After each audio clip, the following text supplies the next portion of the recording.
Bakit may bayad sa condominium? Ano yung 2,000 na binabayad nila, pera din nila yon. Kasi ganito yon. Ayaw ko kasi nilang maibenta nila yung unit. No?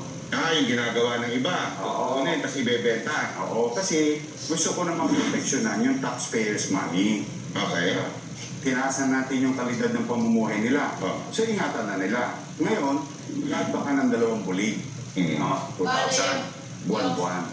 Yung Halimbawa, direta nilang isang araw, 2,000 na Inumaman makuha ka. din nila yun. Pag-aaral mo anak mo, maseso kayo, ayaw mo na doon. Kasi di ba binigyan Alam mo, nila after 10 years, so that's 2,000 wala din na sa times 12, 24, that's 240,000. Ang nabayad mo sa gobyerno. Soli ko kasi. So hindi bayad yun. Hindi, binibigyan lang kita, tinuturuan lang kita mag-info. Ha? Na maging responsable sa... Alam nila yung gano'n? Yes, alam nila yon. Sa base community, condominium 1, but 2,000 pesos, magkano upa sa board, yung boarding house? Oo, kahit mga 2,500, gano'n. 5, sa squatter pa nga. Oo. Isang bulig eh. 2 bulig eh. O tapos yung mga nangungupahan, 7,000, 5,000. So they don't Parang time deposit lang nila yun. Yes, akin lang ang interest okay. bilang gobyerno. So yung interest naman ito, noong mga pera nila na ito, ha? Ito naman ang gagamitin natin pang maintenance ng mga pabahay nila. Kasi isa sa pinakamahirap na ginagawa ng gobyerno is mag-maintain ng mga proyekto. Okay. Palpak ang, I've seen it.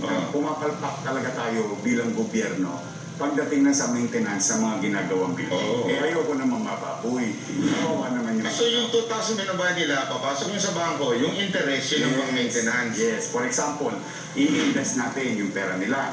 Gobyerno mag-i-invest. City government. Kanino mag-i-invest? ROP o Republic of the Philippines. Saan ka nakakita? Squatter, pinauutang national government. Kasi bumibili tayo ng bonds. Pasensya na, Yorme, ha?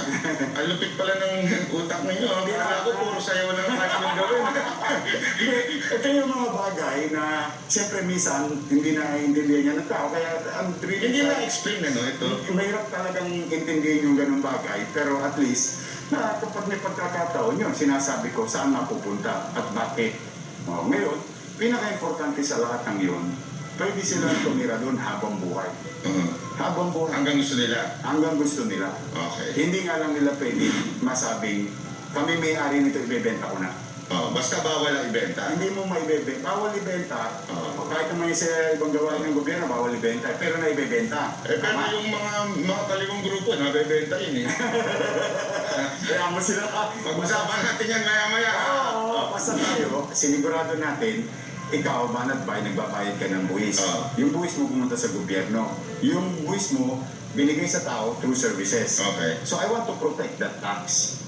Para ikaw naman ganaan, ay hindi naman pala binalahura ng gobyerno yung pinaghirapan kong buwis. Okay. So itinaas yung kalidad ng pamumuhay ng kapitbahay ko na mahirap.